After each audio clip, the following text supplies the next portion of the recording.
Welcome to Miami's Jewish Film Festival, the world's largest festival of its kind. We want to thank all of our members, our sponsors, our community partners, all of you film lovers, and especially our presenting sponsors, the Center for Advancement of Jewish Education and the Greater Miami Jewish Federation, for their continued support throughout all these years. My name is Carly Orshin, and I am the Director of Teen Education and Engagement in the Miami March of Living through the Center for Advancement of Jewish Education. And I'm excited to be having a virtual conversation with director Alex Leff about the movie Cycle of Memory, which is premiering at this year's festival. Thank you all for joining us. So Alex, I'm really excited to have the opportunity to unpack your film a little bit with us. And I want to preface that obviously I have some experience with the concept of memory. I work in Holocaust education, but more than that, I have 3 siblings. And I think that experience in and of itself and the family dynamics were so profound. And I'm interested to learn about why you decided to direct this film, why you decided to develop this film, and your overall experience for doing so and for bringing your family into this space. Yeah, well, thanks so much, Carly. It's great talking with you today, and I'm really happy to be here and have Psycho Memory part of the festival. Um, as you see in the film, was interested in documenting ever since I was a little kid and was constantly documented myself. Um, and a big part of that was just a love of stories, whether it was creating stories or listening to stories that I missed out on and my parents or my grandparents experienced. Um, and Kobe and I always made movies together. Um, and kind of these things converged at this perfect time when I was in college. And I sensed that I was losing my connection with Grandpa Mel and really kind of worried about that and feeling nostalgic for the times that I had to be able to like share these stories with him, and wondered where those stories went when we lose our memory. Um, and Kobe and we actually went on a few bike trips somewhat inspired by Grandpa Mel, which we don't talk about in the film, but we had done some long distance biking together. And I was thinking about this trip that Grandpa Mel went on and just feeling like, okay, what if Kobe and I did the bike trip the same way Grandpa Mel did it? But I was still in college at the time, and I recognized that that would be a big project. And I told myself, if I still want to do this once I graduate, then that'll be a good kind of test to see if I can keep up the interest for this in the long haul. And then 2 years later, when I graduated, and it was still something that I thought would be meaningful, um, I decided to set out and do it. And Kobe was interested, and at that exact time, my grandma found the 1945 photographs that Grandpa Mel took, which I actually didn't grow up seeing. So it was like right when I graduated, she found these photos, and it felt like, okay, this is the good next thing to do. The stars aligned. Yeah, Hmm. that's great. Can you give us a little bit, inside light into the process that you went through from, the idea to getting everybody on board to doing the research that you needed to do to the first day of shooting? What did that look like? Funding involved in that? I don't know, all of the components. We'd love to learn a little bit about your process. Yeah, I was definitely scraped together with asking as many mentors as I could about what the heck to do. I had only um, just graduated and didn't quite know exactly what I was doing. I had done some student feature films, um, but first reaching out to the people that I wanted to talk to. My grandma and I were already close, but I had actually never met George, my grandpa's childhood friend, before. Um, so I gave him a call, and he just very generously told me his whole life story on the phone and outlined his friendship with Grandpa Mel. And the first thing that happened that made the film real, and before we even started like, researching funding and getting a fiscal sponsor and all that stuff, was George offered to visit Grandpa in the nursing home, which is that scene you see. And it was the first thing that I filmed. And I hadn't really, in my mind, I hadn't started working on the film yet, but George was just so open and loving and compassionate. And it felt like a really powerful day.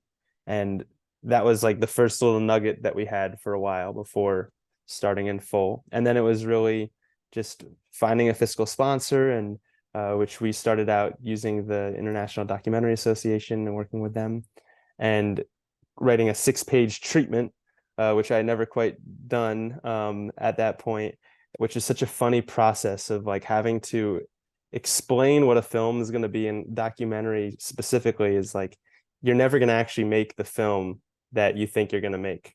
Um, and so much of this process was having to let go of that, of feeling like we're constantly failing because we're never actually going to make these scenes that I had to imagine that we were going to make. I actually had a friend help me come up with a new word I would like to offer to those out there that recognize this phenomenon. And it's kovnatov, which is an expression of thanking a vision that will never be fulfilled, but by trying to obtain it, it led to something else. And psychomemory is the something else. So originally I had all these like big philosophical topics about memory and the history of memory and documentation that I wanted to cover and all these things. And then really having it just like focus on what the bike trip would actually be and planning the route. So having these photos from 1945 and Kobe and I having lots of sessions together where we tried to figure out like, where are these actual places? What's the specific route? Because George did not, he gave some conflicting memories of where exactly they went through New Jersey. And so, for example, there's that one photo of Grandpa Mel standing by the bridge that Kobe and I find again. And in the 1945 version, there's these sign markers that say Red Bank, 13 miles, Elizabethtown, 10 miles. So in that case, we were able to go on Google Maps and find like, what's the spot that would be that exact amount of miles away? And little things like that. There'd be a picture that had like a little sign in the background of something like the Almer G. Russell Pavilion, which hasn't existed for 20 years. But then finding where that would be. And we slowly just made this route.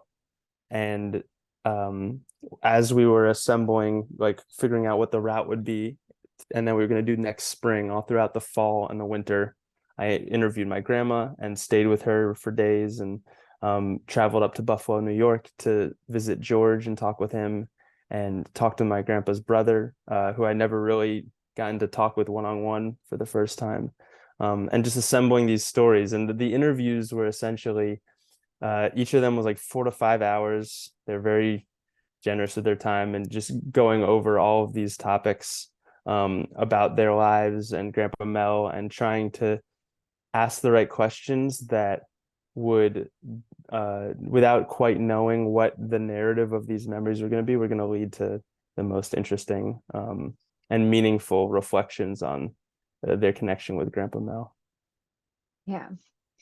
So, it, I mean, so much goes into that. And I'm curious, like, when did you feel that you like had the components, or how did you decipher what those components were, especially if you started, one thing, that moment in the nursing home that was you held on to that for a while, and then everything else kind of builds from there. Just curious how that was for you. Yeah, the bike trip itself was kind of like provided such a good structure for telling the story as well as a structure for making the film. So it's kind of, it almost felt like a pencils down moment for me, um, interviewing as much as we could up until the spring when it was time to do the bike trip. Mhm. And then I cheated and I did a couple more interviews after that. But in my mind, that was kind of like, I'm gonna spend time filming these interviews leading up to the bike trip. And then the bike trip itself was this 2-week adventure. We got like, 150 hours of footage, and um, ending going to our childhood home, and then knowing that. So I had all these interviews. I had the bike trip footage. We had all this archival material from the 50s and 60s and 70s, and then my childhood in the 90s and 2000s. And it was a couple of years of working with a team of production assistants and friends and people that I went to school with, transcribing everything and taking notes and having themes for different things that people were talking about, so we could figure out where the strongest areas of things that we had been discussing, and then using the bike trip as kind of this skeleton of the structure. Like, what are the key beats of the bike trip? What were the moments that were most compelling between Kobe and myself? And then having to realize, like, oh no, like my greatest nightmare that of Kobe and I arguing the whole time. If I'm gonna make this based on what actually ended up happening, I'm gonna have to like really be honest and face the conflict that Kobe and I experienced and have that be part of the film.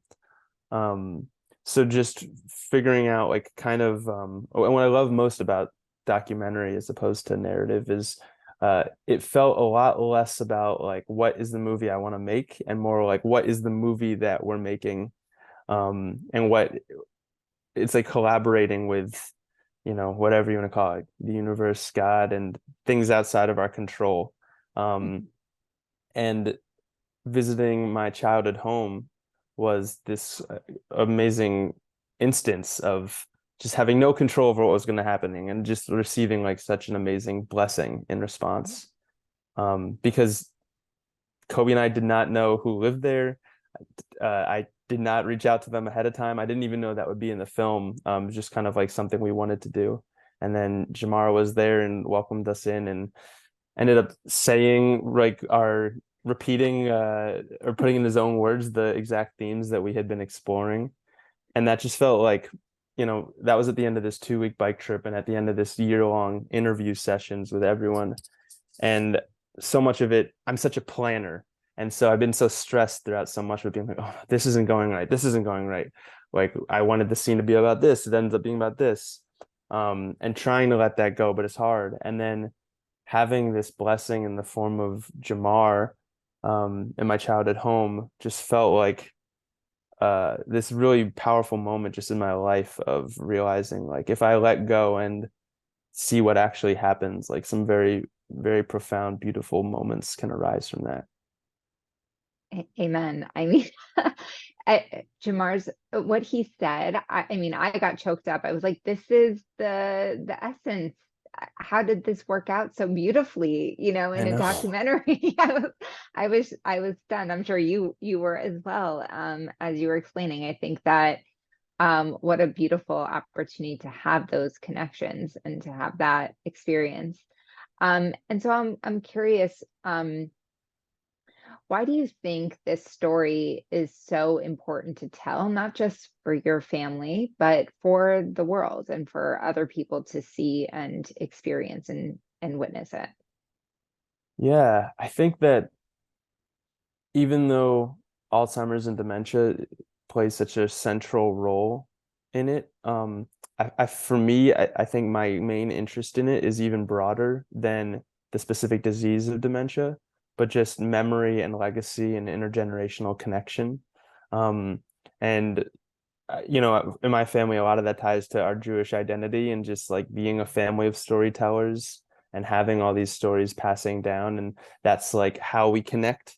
I think there's this sense of like we have to take an active role in passing down stories, and that's kind of like what our culture has done for a very long time. Mhm. Um, and just always felt like really moved by that as a kid. And then having like biblical stories being passed down and then life stories being passed down, and like my grandparents experienced all these things that I'm just learning about in history class that they were actually living at the same time for.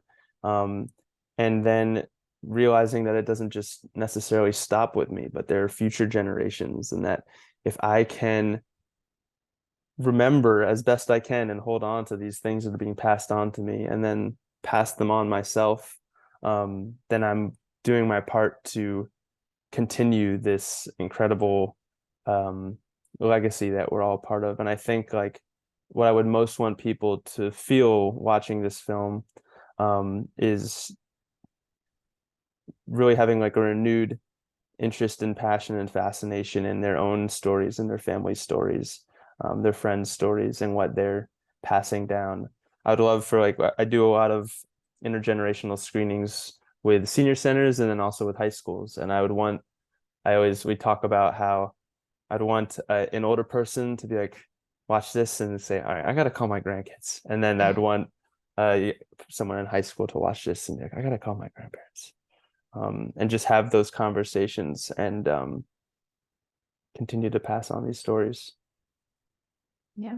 In Judaism, we say Lador Vador, from generation to generation. That is a core component of our traditions, and storytelling certainly is a foundation. Are there any particular anecdotes that you would like to share about shooting the film or about the process for you? I mean, I think the shooting happened, I'm assuming now, many years ago. Kind of piecing together your timeline in my head. Yeah, Um, and it was 5 years ago when we filmed most of it. 5 to 4 years ago, yeah. yeah, so from shooting to in the last 5 years, what has your process been with the film during that time? And are there any anecdotes that you'd like to share with the audience? Yeah, because it was so personal and required transcribing and watching scenes where I'm being an idiot and an asshole, arguing with my brother and having to like really watch these arguments again and again and like hear every single thing I'm saying. And believe me, they went on for a very long time. We spared the audience by cutting most of it. It was I was gonna say therapeutic, but it was maybe like therapy by fire in a sense of having to like really hear everything I'm saying. So much of our fights, I feel like I reflect on it and I make such distortions in my head, but really like hearing like, no, this is exactly what we both said. Because even in the argument, we're like, well, you said this. And it's like very interesting. It's like, oh, I actually heard what they said 20 minutes ago, and it's not quite that. Um, I feel like it really helped me. It was very uncomfortable. It made editing take longer because it was so like emotionally like I would just be like, "Ugh, I can't do this to myself today." Um, but I think I honestly learned a lot about myself and my dynamic with Kobe, and I think that the healing between us didn't get to happen on camera, but happened as a result of making the film, and Kobe's watched it and felt like I um represented their view because I really respected like Kobe had all these arguments with me, knowing that I was going to be the one that edited it at the end of the day. And I felt like that was a really big responsibility that I wanted to honor their perspective. Um, and so I think that always felt like I wanted to be the one to edit the film, but it got so difficult at a certain point. Like I had a 4 hour cut, and obviously I knew it was going to be 4 hours, but we had a fundraising campaign to hire an editor that could take those 4 hours and finally whittle it down and like someone else's perspective. And right after we raised the money and had hired an editor before they started, that's when COVID struck, and my job stopped, and I had all this time and not a lot of money, and decided to restructure with that editor. And I hired myself to just spend 6 months to just finish it with and have a monthly consultation with this editor. And Mike Nichols, he's Mike J. Nichols, he's a really great editor, and he had this philosophy that really helped me like speed boost through the rest of the editing process. And you talked about what is the film's first degree, and like what is the film at its core about? And it's about two brothers on a bicycle trip finding their grandpa's memories. And anything that's second degree from that or third degree from that, you're just going to completely cut it out and just make the most compact version of the film that's like just about this one thing. And then from there, we can bring in a little bit more of the second degree, maybe some third degree stuff for the spices. I think that really helped me in the process of like focusing what the film was about a lot. I'm not sure if I answered your question fully, No, but you did. That's okay. wonderful. And I'm really glad to hear, and I'm sure our audience is glad to hear about that the process has helped you and Kobe kind of find your relationship and continue to navigate that together. So thank you for sharing that with us and all of the ins and outs of the editing process. We appreciate it. So we are going to wrap up a little bit now, and if there's anything, pressing that you want to share about the film or something that you're working on now, we'd love to hear a little bit about it, and then we're going to wrap up. Sure. Yeah. Well, thanks so much for talking with me. I really appreciate it. I mean, it means so much truly to like do this very personal, solitary thing for so long and now get to share it with audiences. It's really gratifying. I really appreciate it. And if folks want to connect, if they go to cycleofmemory.com, my email's on there, Alex at Cycle of Memory. I'm happy to hear from folks. And we have a mailing list on cycleofmemory.com, and we're doing screenings, like I said, at libraries and senior centers and high schools. So happy to work with people to bring it to their town. And we're going to also have it streaming probably by summer of next year. So would love to connect and help people find ways that they can share the film with friends and family or folks that they think would be interested. That's wonderful. Well, thank you so much, Alex, for joining us today. And once again, thank you all to our members, sponsors, community partners, volunteers, and all of you film lovers for participating in Miami Jewish Film Festival. Thanks, Charlie. And yeah, thanks everyone at the Miami Jewish Film Festival. Really excited to be a part of it.